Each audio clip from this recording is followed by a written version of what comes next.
નમસ્કાર મિત્રો, આપણી એચજે એજ્યુકેશન વર્લ્ડ ચેનલની અંદર આપ સર્વેનું સ્વાગત છે. મિત્રો, આજના લેક્ચરની અંદર પ્રકરણ 1માં આવતો અગત્યનો પ્રશ્ન સારણ એટલે શું, તેની અસરો જણાવી, તેના ઉદાહરણો આપો, તેમના વિશે આપણે અભ્યાસ કરવો છે. મિત્રો, સામાન્ય રીતે સારણ એટલે શું તો કે કોરોઝન. આપણે લોખંડ જેવી વસ્તુઓ છે એના માટે એવો શબ્દ પ્રયોગ કરીએ છીએ કે તેમને કાંટ લાગ્યો છે, બરાબર. તો આ જ વસ્તુ છે એમને આપણે સારણ તરીકે ઓળખીએ છીએ. તો ચાલો આપણે આજનો લેક્ચર છે એમને શરૂ કરીએ છીએ. સામાન્ય રીતે લોખંડની નવી વસ્તુઓ ચળકાટવાળી હોય છે, બરાબર ને મિત્રો. આપણે જાણીએ છીએ કે લોખંડની નવી વસ્તુ છે એ આપણે લઈ આવીએ છીએ તો એ સરસ મજાની છે, એ ચળકાટ ધરાવતી હોય છે. પરંતુ જેમ જેમ જે જૂની થતી જાય છે એમ એમ એમના ઉપર છે કાંટ લાગવાનો શરૂ થતો જાય છે, બરાબર ને મિત્રો. તો એમનો કલરમાં પણ પરિવર્તન આવે છે. શરૂઆતમાં તે ચમક ધરાવતી હોય, ત્યારબાદ તે ચમક ધરાવતી નથી. પરંતુ કેટલાક સમય બાદ તે લાલાશ પડતા કથ્થાઈ રંગના પાવડરનું આવરણ છે એ એમના ઉપર આપણને જામી જતું જોવા મળે છે, બરાબર. એમની ઉપર છે એ આવરણ જામી જતું આપણને જોવા મળે છે. આ આવરણ એટલે લોખંડનું કટાવું, બરાબર છે મિત્રો. તેવી જ રીતે કેટલાક અન્ય ધાતુઓ આ જ પદ્ધતિથી ઝાંખી પડે છે, જેમ કે તાંબા અને ચાંદી પર થર જામી જાય છે. આપણે મિત્રો જાણીએ છીએ કે તાંબુ આપણા બધાના ઘરે છે પાણી ભરવા માટે સામાન્ય રીતે ઉપયોગમાં લેતા હોઈએ છીએ, બરાબર. તેને થોડા દિવસોએ જોતા રહીએ તો આપણને ખ્યાલ આવે છે તો તેમના ઉપર છે કાળા અને લીલા રંગના ડાઘ છે એ જોવા મળે છે મિત્રો, બરાબર. આ કાળા રંગના ડાઘ છે એ કાર્બન ડાયોક્સાઇડ હારે પ્રક્રિયા કરી કોપર કાર્બોનેટ બનાવે છે, અને લીલા રંગના ડાઘ છે ભેજ સાથે પાણી સાથે પ્રક્રિયા કરી અને કોપર હાઇડ્રોક્સાઇડ બનાવે છે. એટલે મિત્રો યાદ રાખજો, કોપર પર લાગતો લીલા રંગના ડાઘ જે છે, જેને કાટ કહીએ છીએ, જેને સારણ કહીએ છીએ, એ લીલા રંગનું સારણ છે એ કોપર હાઇડ્રોક્સાઇડના કારણે છે, અને કાળા રંગનું સારણ છે એ કોપર કાર્બોનેટના કારણે મિત્રો આપણને જોવા મળે છે, બરાબર છે. આ ઉપરાંત આગળ વાત કરીએ તો આપણને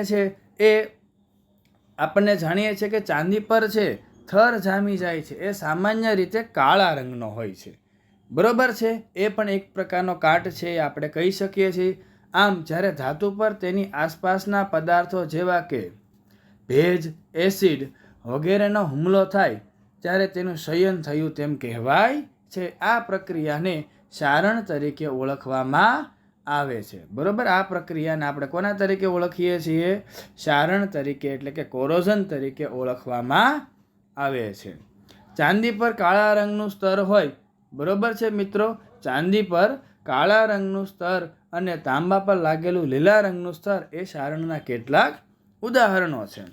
હવે તેની અસર શું થાય છે? તો મિત્રો આપણે જાણીએ છીએ કે આપણે મોટા ભાગે લોખંડ ખૂબ સરળતાપૂર્વક મળી રહેતું હોવાથી લોખંડની લીધે આપણે કેટલી બધી વસ્તુઓ છે એ ધાતુની વસ્તુઓ બનાવતા હોઈએ છીએ, તો સ્વાભાવિક રીતે એમને કાંટ લાગશે એટલે એમનું સારણ થશે, એટલે કે એ વસ્તુને નુકસાન થાય છે. નુકસાનને કારણે આપણે ઘણું બધું છે એ ખર્ચ કરી અને એનું રિપ્લેસમેન્ટ છે એ કરવું પડતું હોય છે. હવે એની અસરો શું છે તો એમના વિશે વાત કરીએ. સારણને કારણે મોટર કારના ભાગો, બરાબર, એટલે કે એમની બોડી જે છે એને નુકસાન થાય છે, બરાબર છે.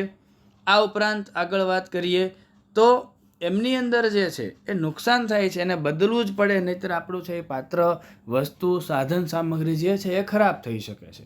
તો સારણને કારણે મોટર કારના ભાગો, પુલ, લોખંડના પાટા, જહાજ તેમજ એવી તમામ વસ્તુઓ કે જે ધાતુની, ખાસ કરીને લોખંડની બનેલી હોય તેને નુકસાન થાય છે. લોખંડનું સારણ થવું એક ગંભીર સમસ્યા છે. લોખંડનું સારણ થવું એ એક ગંભીર સમસ્યા છે. દર વર્ષે નુકસાન પામેલા લોખંડના બદલામાં, એટલે કે એને બદલાવવા માટે ઘણો બધો મોટો ખર્ચ છે એ સરકાર છે અને વ્યક્તિએ પોતાની પર્સનલ વસ્તુ હોય તેમની અંદર છે એ ખર્ચ કરવાનો રહેતો હોય છે, બરાબર છે મિત્રો. તો આમની અંદર છે એ આપણે આ બાબતોની ચર્ચા છે અને કરી. હવે ત્યારબાદ છે એમની અંદર આગળ વાત કરીએ તો આ સારણ છે આપણા માટે ખાસ અગત્યનો પ્રશ્ન છે એ બની રહેતો હોય છે, બરાબર છે મિત્રો. બીજો પ્રશ્ન આપણે શરૂ કરીએ છીએ. ખોરાપણું, ખોરા થવું, રેસિડિટી પદ ઉદાહરણ સહિત સમજાવો. મિત્રો, સારણ જોયું ને કે ધાતુઓ જે છે એમને ખરાબ કરે છે, પરંતુ ખોરાકને ખરાબ કરનાર પણ અમુક પદાર્થો હશે. બરોબર છે. તો ખાસ કરીને તૈલી પદાર્થ, જેમાં તૈલી ઘટક આવતો હોય તેવા, જેમની અંદર છે ચરબી આવતી હોય તેવા પદાર્થો છે, એમને ખોરાક કરવાનું કાર્ય છે એ અમુક પદાર્થો દ્વારા છે એ થતું હોય છે. એટલે કે વાતાવરણની એટલી અસર થતી હોય જેમના કારણે એ પદાર્થ છે એ આપણને ખરાબ થઈ જતા જોવા મળતા હોય છે. બરોબર છે મિત્રો. ખાસ આપણને ખબર છે, એક ઉદાહરણ દ્વારા તમને સમજાવવાનો પ્રયત્ન કરું કે જ્યારે આપણે મગફળીને છે એ ખાઈએ છીએ ત્યારે એ ખરાબ હોય, બરોબર ને, તેમનો દાણો ખરાબ આવી જતો હોય છે, તો આને આપણે કહીએ છીએ કે ખોરી થઈ ગઈ છે. તો બસ મિત્રો, આ જ ખોરાપણું, આમના વિશે તો તમે ચોક્કસ જાણો છો. હવે તેના વિશે કેટલીક બાબતો છે એમની ચર્ચા કરીએ છીએ. બરોબર છે. તો ખાસ આપણે વાત કરીએ તો કે જ્યારે તેલ અથવા ચરબીનું ઓક્સિડેશન થાય ત્યારે તે ખોરું થાય છે. બરોબર. અને તેની વાસ તથા સ્વાદ બદલાય છે. મગફળીનો સ્વાદ તો તમે ખોરી થઈ ગયેલો સ્વાદ એક વખત તો લીધો જ હશે. બરોબર છે. સામાન્ય રીતે ચરબીયુક્ત તેમજ તૈલી ખોરાકમાં ઓક્સિડેશનનો પ્રતિકાર કરે તેવા એન્ટીઓક્સિડન્ટ ઉમેરવામાં આવે છે. મિત્રો, આ ખાસ આ બાબતને યાદ રાખવાની છે. બરોબર છે કે ભાઈ એન્ટીઓક્સિડન્ટ છે એ ઉમેરવામાં આવતા હોય છે. કોઈ પણ પદાર્થને ખરાબ થઈ જતો અટકાવ હોય તો એમની અંદર શું ઉમેરવામાં આવે છે? એન્ટીઓક્સિડન્ટ છે ઉમેરવામાં આવે. માની લઈએ કે મગફળીમાંથી મગફળીનું તેલ કાઢી લેવામાં આવ્યું હોય, ત્યારબાદ એમની અંદર છે એ શું કરે તો એન્ટીઓક્સિડન્ટ ઉમેરી દેવામાં આવે, જેના કારણે છે લાંબા સમય સુધી તેલનો આપણે વપરાશ કરી શકીએ અને ખોરાપણું એમાં ન આવી જાય. હવા ચુસ્ત બંધ પાત્ર ખોરાક રાખવાથી તેનું ઓક્સિડેશન ધીમું થાય છે. મિત્રો, આપણે જાણીએ છીએ કે વાતાવરણ ઓક્સિજન સાથે જો એમની પ્રક્રિયા થશે તો જ ઓક્સિડેશન પ્રક્રિયા થઈને તે ખોરાપણું આવશે એની અંદર, એટલે કે ખોરો થઈ જશે ખોરાક. પરંતુ જો એમને હવાચુસ્ત બંધ પાત્રમાં રાખવામાં આવે તો તેનું ઓક્સિડેશન થશે તો ખરું, અટકાવી નથી શકાતું, પણ એકદમ ધીમું થશે ને લાંબા સમય સુધી આપણે આપણા ખોરાકને સારી એવી રીતે સાચવી શકીએ છીએ. બરોબર. અત્યારના બાળકોની અંદર ખૂબ લોકપ્રિય એવો ખોરાક કે જે બાલાજી, બરોબર ને, ગોપાલ, આવા સ્નેક્સની અંદર છે આપણને ચિપ્સ તરીકે પ્રાપ્ત થાય છે.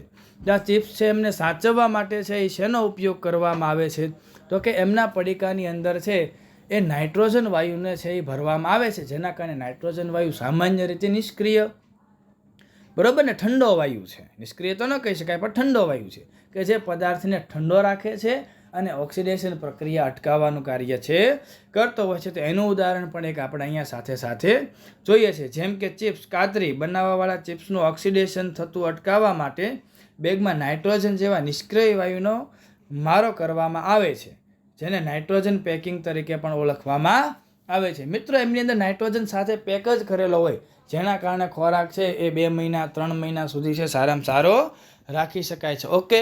તો આજના લેક્ચરની અંદર બસ આપણે 2 જ પ્રશ્નો જોવાના હતા, જે 2 માર્ક માટે ખૂબ જ અગત્યના બની રહેવાના છે. Okay, thank you.